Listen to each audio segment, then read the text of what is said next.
to the Talkback for the Carnifex at Queer Gothic. We are here with most of our cast. Unfortunately, Sam, who played Nick, couldn't be here. And then Layla slash Helena in the credits. She couldn't be here either. She plays Yara. And we are going to introduce ourselves. I'll ask the cast some questions. We're going to play a little game, and then we'll talk about the podcast a little bit. So, without further ado. Hello, my name is Miya. I use she, her pronouns, and I play Kira. Hey, I'm Nick. I use he, him pronouns, and I play Dr. Lawrence Larry Stearns. I'm A, and I use they, them, and I play Eris. Hello. I'm Mary Liz. I use she, they pronouns, and I play Emma. Hi there, I'm Lily. I use she, her pronouns, and I play Lyria. Hello, everybody. My name is Ryan. I go by he, him pronouns, and I play Osiris Reedy. Howdy, I'm Baker. I use he, they pronouns, and I played Alistair. Okay. Well, we are going to now go in that backwards order for questions. So Baker, you're first. Awesome.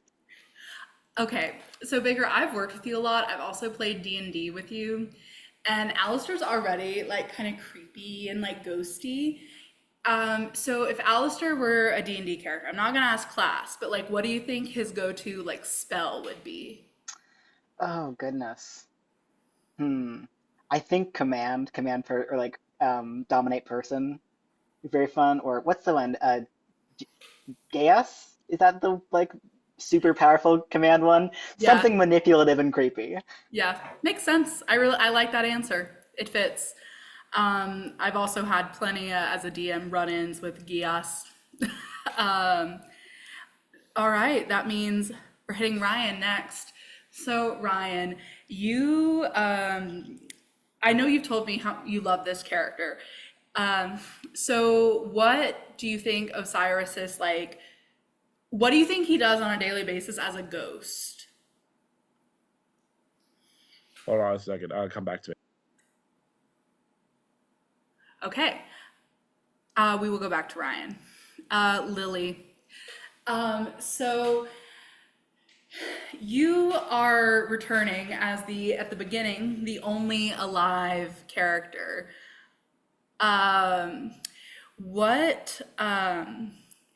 What do you think if you were in that position, would you go back? Why or why not?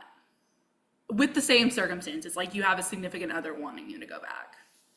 I feel like I would go back, because YOLO. And I feel like, yeah, because how many, opportunities to check out a cool place, I mean, I don't know if cool is the right word, but interesting place like that. And I kind of have an interest for ghost hunting and like that kind of stuff already. So I would go, I would bring some equipment though. I would be prepared because it's scary. But yes, I think I would go back. That feels fitting. All right. Ryan, you good? Yes, I am. What would Osiris Reedy do on a daily basis? Question is, before Carnivea or after Carnivea? As a ghost. Oh. I don't know. He'd probably stay away from all kinds of tea. He'd he'd dress up in the most ridiculous things just because he can. He's pretty chill, except to whenever he sees Kira, because the death thing, the whole being dead thing. Yeah. Oops. Casual run-in with your murderer. Oops, I did it. Exactly. All right, Mary Liz. Okay, so we talked about Emma, and one of the things I loved is like the playlist you gave me. It was just so, it was so girly pop. So what do you think Emma's favorite movie is? Like, what's the genre? Why? Like what? I'm so curious. I mean, I don't know. I tried to choose songs that were very girly pop because like she is very girly pop girl power, but like she's also a bitch. Yeah. So it's kind of hard to be like, I feel like she's the type of person to like be super into rom-coms, but to like side with the wrong person in them. Or to like watch Mean Girls and be like, yeah, Janice was like the worst of all of them. And it to be like, well, that's not what the movie's about, girl.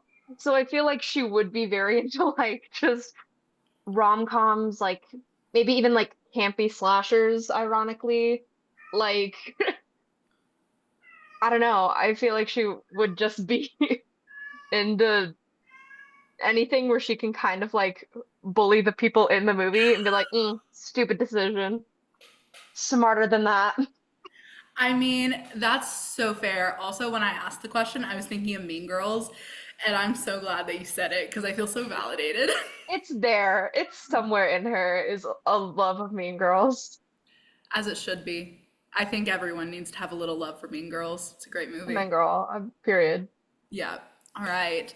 I will go to Nick and then we can circle back to me at the end so I don't stop my flow, my roll. Nick. So we talked a lot about like when we made this originally. I don't know, we talked about like who the professor was. And obviously in the first one, we saw him and he was deeply unwell. And in this one, he's like a little bit more grounded. This is a similar question as to what I asked Ryan, but I am very curious as to how you think the professor, like who does he talk to the most out of all the ghosts in the house? Like, does he have like a favorite place or room to hang out, like balcony, living room, like what's all that? Like day in the life of Professor Ghost. Honestly, I can see him being very solitary. I kind of picture where, driven insane, driven to this horrible situation, which we get with the letter in Carnivia. Mm-hmm. And then by Carnifex has been there, has had time to just kind of think over everything.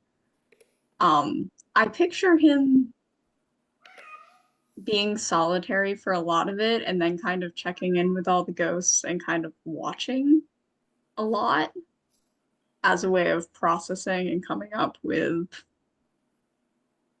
what the hell is this situation and eventually making peace. That makes sense. So this is a short follow-up. So do you think that in the scene where we see him first talk to Eris, do you think that was like a fuck, I have to go talk to somebody, or was he glad to talk to Eris? I'm curious. I would say not exactly either. Okay, fair enough. I would put that as a kind of just like, this is what I have to do. All right, cool. Fair enough. Okay, Miya, little podcast wifey. So obviously we have this whole little bit in the first one where they're talking about how Eris loves reality TV.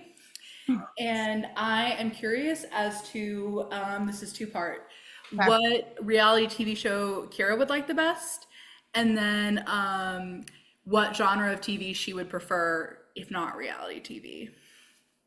Oh my God, what a great question. Okay.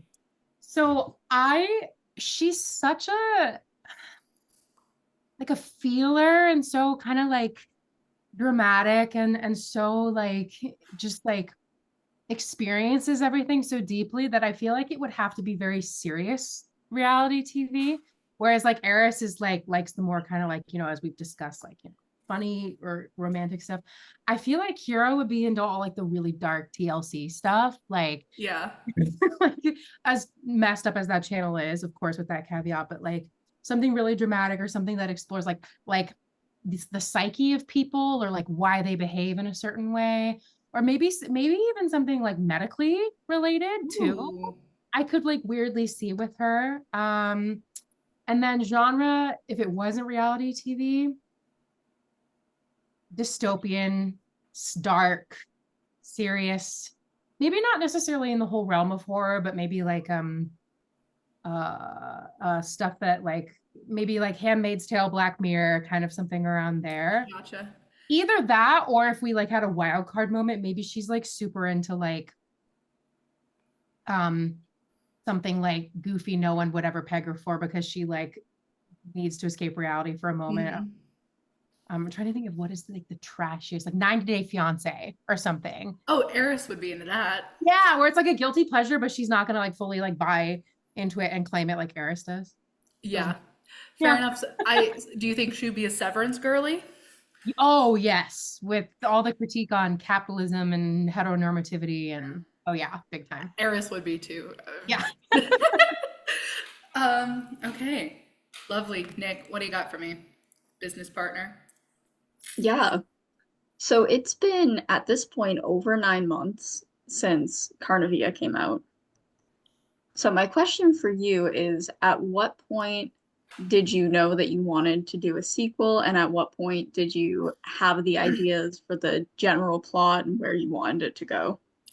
So I kind of had it. I've had in my brain because when I made the original story, I kind of had the like fleeting thought of, oh, I would like love to go back and revisit this because these are some of my favorite characters I've ever written. And it kind of actually hit like right after the election that I like definitely wanted to do this because this is a story about ending. Well, this one's about ending cycles. The other was about continuing. And I also wanted to explore more of that idea of like ghosts and what ghosts mean, because I think that that sort of pensive art is like really important when we have an administration that's actively disencouraging media literacy, actively disencouraging like education. And I also think that queer art in these times is so important. And these characters are very queer because they came from like years of just sitting on all these ideas and kind of reflecting different thoughts I've had about queerness in some way. And as for plot, I kind of started it because I knew I wanted it to start with Yara and Lyria rolling up, and I wrote like the first couple scenes, and then I sat down and did a little like flow diagram of like, these are possible avenues. Which one do I want? And ultimately picked the one I picked. And I like the one I picked, so yeah. Thank ya. Okay, now we're gonna play a little game. I once played this. Mary Liz and Baker, I don't know, in my theater class we played this. And this is where I got this from. So everyone has submitted anonymously. I don't know whose is whose, even as the person who has them, a couple facts or fact about themselves. So we're just gonna go through them and try to guess who it is. So like, how well do you know your castmates? Oh, okay. The first one is, I have a matching tattoo with my partner and plans for a second matching tattoo. Do we all just guess? Yeah. Yeah. I'm gonna guess Baker. I don't know. I feel like a bad friend. I don't even know if Baker is a partner. I think it's Baker I too. don't- I'm like, I have no tattoos or partners, so I don't know what to do about this I one, don't have lads. tattoos. I don't think I submitted a fact yet. Hold up. Oh, I will say I am pretty personally against like, especially like matching tattoo. Like I like matching tattoos with partners. I think that is a bad idea in general. Oh, Just because like if you break up, it's a commit. It's on you forever. Good luck. fair. Oh. But I don't know. Yeah, I I'm have sitting no here idea. thinking through who's not single. Like I'm stuck on that first half. Yeah, I'm Right, single I'm too. like- But I mean, out of the people who aren't here, oh, Loki's not here. I believe I forgot to mention his name. Loki, our lovely Carnivans, and Loki. Tristan. Love him. We miss you. I don't know if Loki's dating anybody. I don't know if Sam is. Wait, what Layla? I love how about close to the camera you are, Layla? Mia. Oh, Just Layla. like- I think it Layla. It might has be to be Layla. Layla. Oh, so it's just none of us here. It might be Layla. We're gonna say That would make it Layla with a difficult. question mark because I know she has Okay. tattoos and a girlfriend. That seems very sapphic coded. Good Oh, job, to we have did it, tattoos and a guys. girlfriend. God, I wish. Yeah, exactly. Love it. Oh, okay. This one's vague. I've never broken a bone. Oh. Lily. I just give Lily gives vibes. That was just a gut instinct reaction. Hey, Locked in. yeah, I don't know, guys. She's like, Anyways, We're so good at this game. guys, I'm so good at this. I'm looking at Nick. Oh. I'm trying to look at your face. Hmm. Who looks unbreakable? I feel like it's Lily or Ryan. It isn't me, okay? It's true, but I didn't put that one there. So Okay, It's also fair. possible that might apply to a lot of different people. I was gonna I say said no. it is also true for me, but I did not put it there. Was it Mia? That's funny. That's so funny. So Mia? you did, Oh my God. you did kind of get us Yeah. right, I but thought I was being so niche. Apparently not. Apparently a I lot feel of like I should have broken a bone before, but I haven't. Isn't you? Literally, I broke my finger because my dog squished his fat little ass against, like, my finger got caught between him and a chair. And I I've literally broke my fallen off finger. horses before. How have I not? How have Me I don't too. know how, man. Really? You've I'm- fallen off of a horse and Yes, haven't broken a bone, and I yes. broke a bone because of one chonky Rottweiler? What? I've broken toes dancing and I broke my collarbone once. Ooh, collarbone is Damn. a bad Yeah, one. that's My not- dad I broke have his uneven collarbone as a shoulders teenager, now. and that shit sucks. I haven't broke any bones. I almost did. I work in a steel factory. What? Don't Got jinx the it, giant- Ryan. Don't jinx it. Four the of the giant piece of 7 aluminum people on in my this foot once. call have never broken a bone before. 4 out of 7. There you go. That's Crazy. crazy. That's My crazy. We are mother- outnumbered. my mother went over 40 years never breaking a bone. And then in 1 year, she broke multiple Oh no. in like Oh. separate incidents. Evil. Okay. Damn. Oh, Nick. This next one says I took stage combat classes for years. Oh, This could be Combat many sounds people. fun. I think I saw Baker's face light up when that was read. That's just because I I love think stage this combat. is Nick. Oh, I okay. do love stage. I think this Ooh, is yeah. Okay, yeah, that does sound like a Nick I think thing. I would buy it with Is Nick. this Nick? Yeah, I It would. is. He's now giggling. It is? Yeah. Oh, that's so Dang. cool. We were right. Oh, are we Let's admitting go. to them right Yeah. away? I was tattoos. Right. I You were got right. y'all. I In my- knew It's it. been several Okay. minutes. In my defense, Yeah. we had been planning the tattoos before we got together. I feel bad I didn't know you were dating anyone. I am. They're wonderful. I'd say Aw. that is 90% of the reason why I automatically said you, because you were the only person I knew that had a partner. There you go. It just felt like a very you thing, Baker. I'm gonna be so real. Yeah, that's fair. Okay, this one. I do think it's a bad idea, but I still got it. Hey, some tattoos they just Lots of happen, bad man. decisions, I have yeah. a whole sleeve of them. No. It's cool. It's teeth. Oh, Teeth? I'm getting a tattoo of teeth soon. There's- I'm currently in the process Oh, I of love planning that. my first tattoo. So, Nice. Hey. yeah. I've Alright. had ones planned, but I don't really have money, so Fair. they're That's planned fair. for some point in the That's, future. that's fair. Bury that. All right. This one is I have voice acted for over 7 years. Whoa. Is it? That's cool. I was gonna say Mia, but I don't know. Sounds like I'll put it out there really? that my first voice Like- acting project was this. So I don't. I think Ryan. That feels I Ryan. think would Ryan say- too. Mm. Yeah. I would say Nick, but Nick, we already had Nick's. I have voice acted for exactly 7 years. Oh well. Oh, maybe. Yeah, that is not Well, mine. Damn. Well, Interesting. Ryan or Nick is my guess then. Yeah. Yeah. Okay, Yeah. awesome. Yeah. like We're my doing first, pretty good. We My are. first Okay. voice acting project, I was supposed to voice a very deep pitched voice, and I was 13 at the time. Oh, It's like it was like that's the That's a that's child. very precious. specific I lines. That's love so that. cool. Oh, that's great. I love that. All right. I think I know. This one just says Iera and Karis. Lily. Lily. I didn't know what to put. That's my secret. Aaron Garris. Literally. It's like my favorite memory from this. So I it's love an this Eris for and you. Kiera. Oh, Um, when did that happen again? We were I recording. don't even know. It was Yeah, during. yeah. We were, Yeah. I think it was the scene with me. It was. And Yeah, I was there. I think.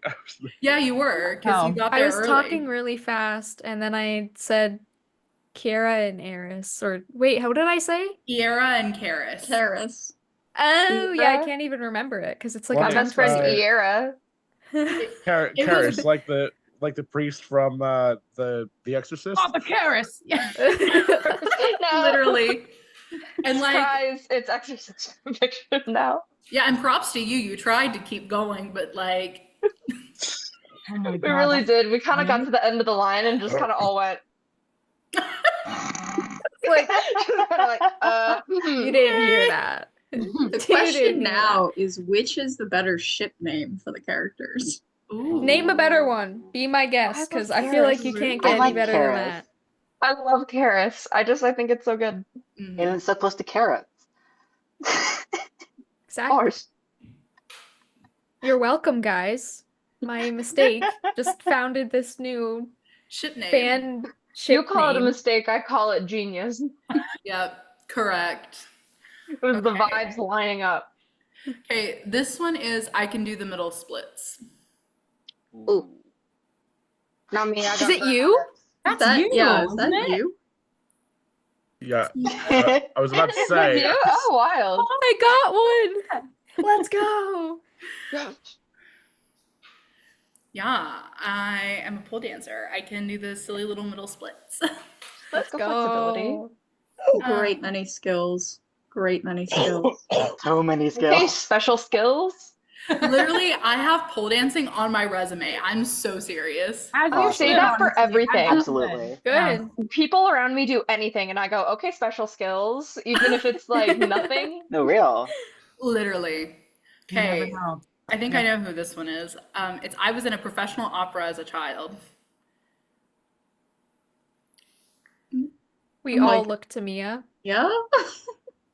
That's not you. Is she a professional? Isn't it Mary Liz? I feel like I remember this story. Yeah, was it you?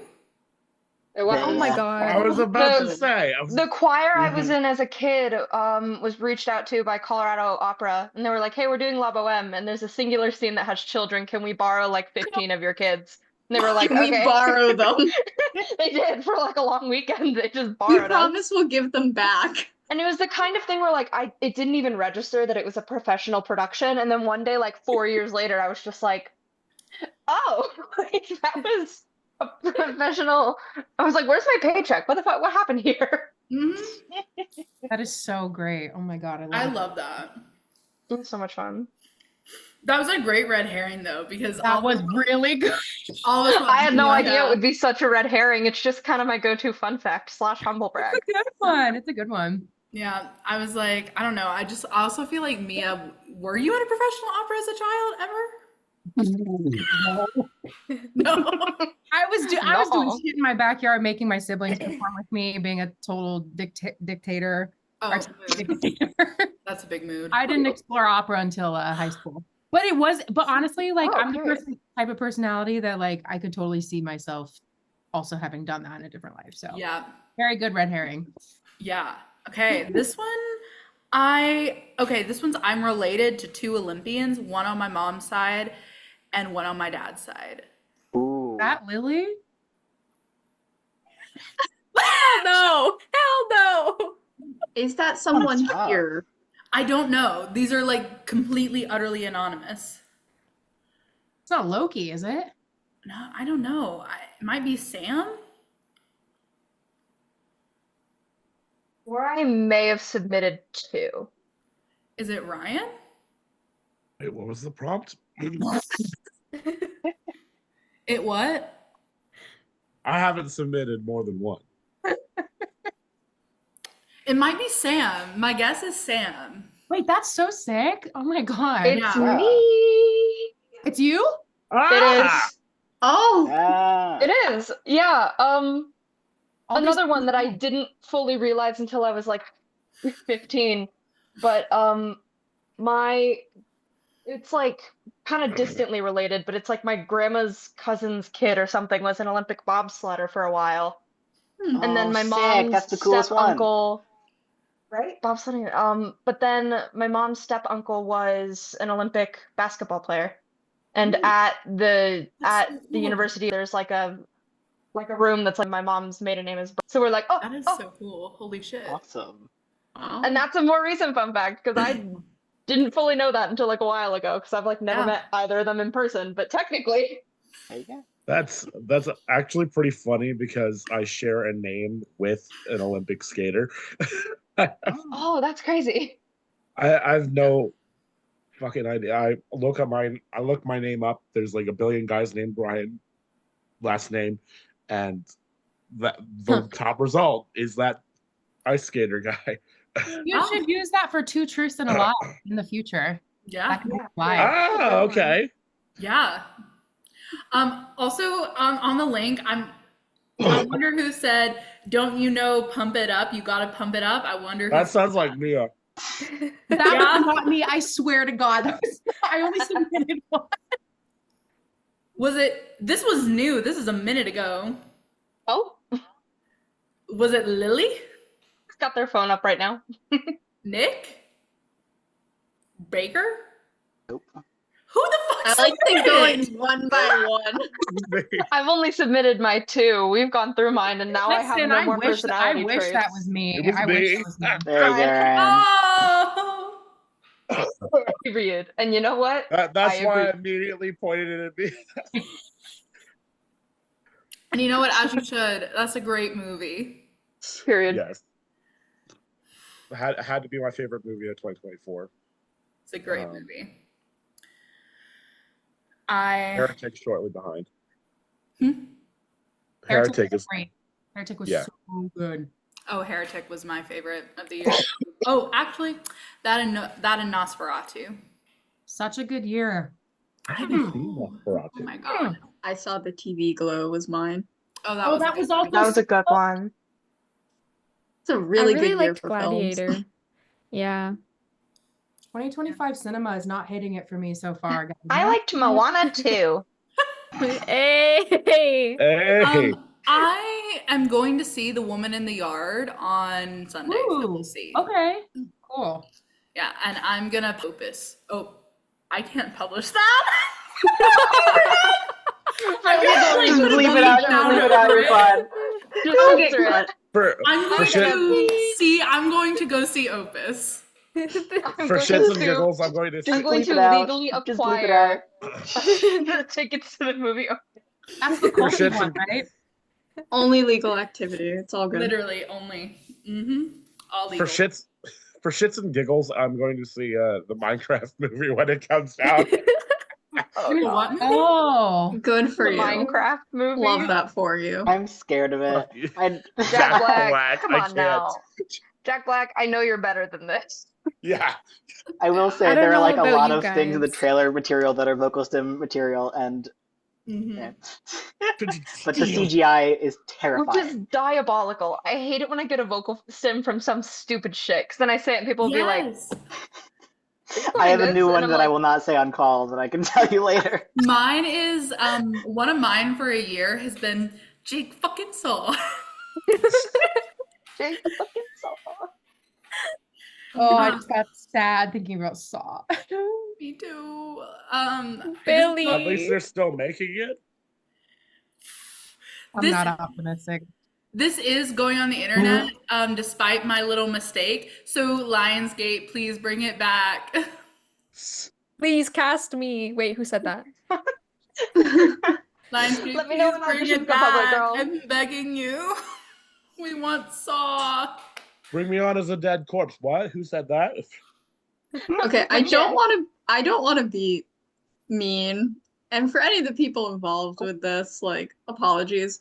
But them replacing the date with Strangers 2, Oh. Yeah, like no one I wants that. Like know. what? I do not know a single person that, like, with the first I one didn't like that movie. I thought it was had any sort of hype. Like, Yeah, I thought the ending was incredibly misogynistic and uncomfortable. I couldn't stand it. Didn't they already make a prequel for that? I was just gonna say, why are they making this? Doesn't need to be a whole ass franchise. We need an they did 11th like a Saw reboot. movie. Like, come on. Yeah, this And a is 12th movie and a franchise. 13th. Something Honestly- must have really gone wrong in the behind the scenes Production of room. Saw. Yeah. Yeah. Mm. Come on, you gotta get to Unlucky 13. Like, you gotta. Exactly. Mark That's like Berg. the thing. Bring back Even though James it's like- Wan. For real. Free my Amen, boy. girl. Free my boy. Free my boy, he didn't do shit. Literally. All right. Okay. Alright. For the little final portion of this, all y'all know me and know I love to talk and be geeky and nerdy. I have a couple, and I feel like a professor saying this, but like discussion questions about the themes of the podcast, because like I think the themes are important, and like I mean, the first one was like really just like what. Like this is queer art, and like I just wanted to have a little bit of a short conversation about the importance of queer art now, and like queer horror, and kind of like y'all's thoughts on that. Anyone can chime in on this. I think that I mean there's a lot in the world right now that is super divisive and super debating people's identities and all these things. But also historically, the horror genre has had a really long history of being able to depict the concept of the other, which has been a way that people have been able to show minority groups for a very long time. And you don't just see this with queer stories, but it definitely comes up with queer stories. And if you look through a lot of horror creators that are very well known, a lot of them are queer. So I do think it is the ideal, in a lot of ways, genre to be able to explore those topics and to be able to explore a lot of the fear as well and varied emotions that come with being in one of those groups. Yeah, I- I'm sorry. I want to talk super quick because I do have to leave for a rehearsal that I'm running. So, yeah, me and Baker both, shout out to the stage managers. But I think that this is just even having kind of a part that's like mine, where I just kind of like show up and be a bitch and then get killed, and then I show up and be a bitch and then leave. Even that still has, I think, an impact in terms of telling a queer story, because it would be so easy to make it a story where it's these characters are gay and everyone hates them because they're gay and everything is horrible because they're gay. But this is a story where like their pain and their grief does not stem from their queerness. Their queerness is allowed to exist as its own thing and not be a source of conflict, which is, I think, so rare and needs to be a thing where even with a character like Emma, where she's not like, okay, I'm gonna be mean to you because you're gay and I don't like that. Like it would be super easy to make her like a super one-faceted, like homophobe who does nothing else, and she still is a little bit like, I'm just kind of here to be a bitch. But I do think it's really important to have kind of mean characters or have conflict that does not stem from you are gay and that will cause you pain. Because that's just not, a lot of gay people know that. We don't need to see stories about it really, because we know that it's hard to be gay, but we also know that we can exist and do other things while still being gay. I on similar vein, I think that queer media in general is just so important, especially like in these times. I personally don't do a lot of like big artistic stuff, but I have been writing a lot more and like drawing a lot more and creating art a lot more, just kind of as a consequence of this thing, as both escapism and as a way of like coping and like working through everything. But I like queer media is so important. Like that's part of why I'm part of theater and part of making art and like productions like this is because people need it. Like queer art is so important, and I want to be a part of making sure that the people who need to see it can see it and get it. It's very well said. Um, On that note, I do have to leave. Me as well. But thank you guys so much for inviting me back to be a part of this. I had a great time. Okay. Yes, Have thank a you great so rehearsal. much. yes, great rehearsal, Thank guys. you. Bye. All right. See you guys later. Yeah. Bye, y'all. Bye. Bye. Yeah, the only thing that I'll add to that is one of my biggest influences is Mike Flanagan, like as a director and as a writer.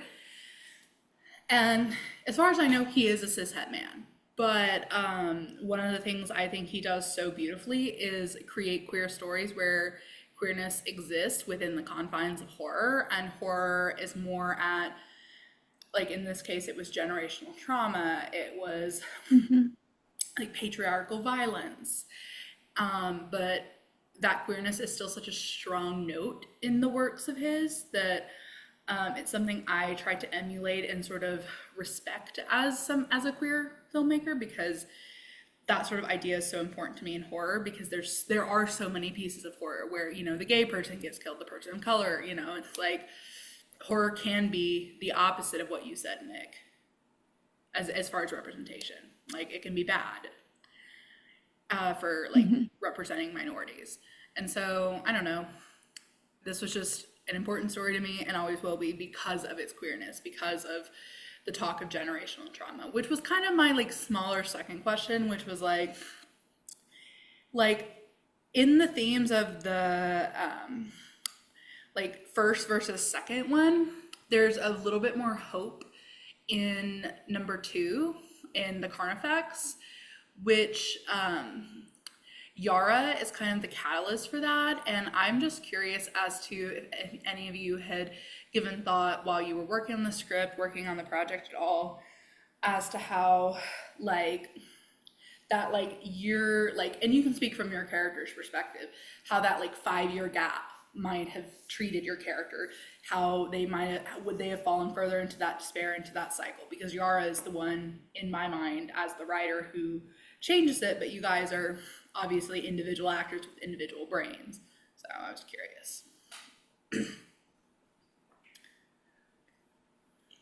Okay, I'll take this one because to start, because it's really good, and I have a lot to say. Okay, first of all, I wanted to say, just quickly jumping back to the first question, just because I don't think anyone touched on this, from an acting standpoint, which is what most of us are wearing hats in for this project. I am 30, just turned 30, and this is the first queer role I can think of that I've ever played in any capacity. And so as an actor, right, you go into these projects and you're like not playing yourself, or you pull from different things or whatever, you know, methods or you know, techniques you use, but there is this sort of liberation in being queer and playing queer. Yeah, sure, it's like you're not the same person, duh, but there is that kind of freedom that you don't necessarily feel as a queer person if you're cast in more like heteronormative roles, or just stuff that's where the sexuality doesn't matter. It's not like outwardly stated. So I just wanted to say how appreciative I am as a queer person to be able to play into that, because obviously I think, you know, there's something to be said about you don't want to be too identical to your character, but to be able to relate in that specific way with such great writing as yours is really a true privilege. Okay, second question. I think the gap, because to me, when we first did the kind of first part of the you know, with Carnivea, I really felt like grief was such an underlying tone. And I would say that sticks for this as well, but it shifts, like you said. And for me as Kira, you know, I think, you know, when we were working on stuff and recording and rehearsing, I was like, you know, is there, how much of regret is there? How much, you know, yearning is there? I think there's a little bit of both for sure, but also sort of this idea of our actions having consequences, and what do these, you know, different spaces and universes, for lack of a better term, in life look like when we're gone or when we're not. And so for me, I think this kind of homecoming, we'll put that in quotes, you know, between Eris and Kira, you know, when we were doing that, was, it felt like that gap of time had, like, it hasn't fixed anything. Obviously the first one's, you know, tragic, very, very tragic. But for me, as Kira, it felt very satisfactory to sort of have this like chance at reconnection in that way, with Yara being the catalyst for all this other stuff. But you know, even tapping back into your queer question, right, of like having a chance for these two people that love each other so much to be able to speak again, even if it's not in the ways maybe we totally had imagined, or the characters had imagined. But I think kind of seeing that through honors kind of this process of grief you've written beautifully, and also just adds a lot more dimension to everybody.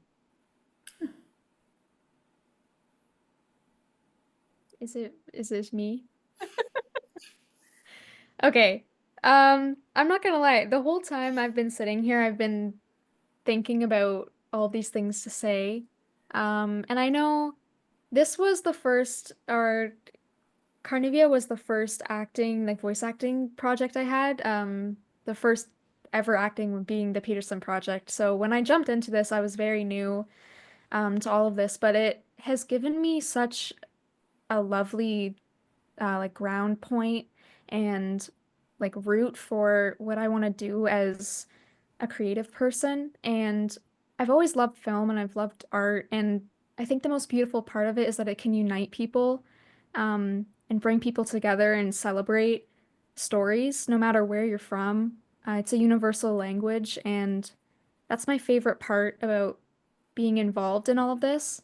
So I've been really grateful because working on the sequel, it's it was definitely a different perspective. I feel like I kind of grew up a little bit with Lyria in the last year, so I've been very thankful for that. But also, I think now more than ever, like everyone else has been saying, it's very important to tell these stories, to, you know, share what we have and put it out into the world, and once again unite people and bring everyone together. So I've been very honored, and I just want to say thank you.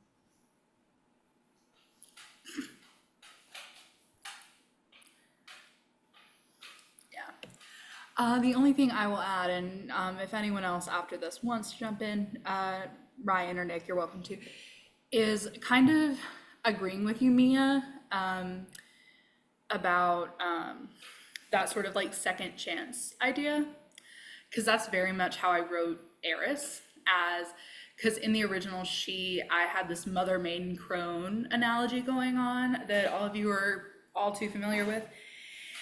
And part of the reason Eris was positioned as the mother in that analogy was to demonstrate like the failings of parenting, the failings of her parenting, the failings of Lyria's parenting, and for her to almost be representational of the like 4 generation for Lyria's story. And so writing and playing Eris in that like redemption arc, so to speak, I'm calling it that very loosely, hit different because I don't know, like Lily, you said you grew up with Lyria. I've healed with Eris over the year, even though I think Eris still is myriads and unwell.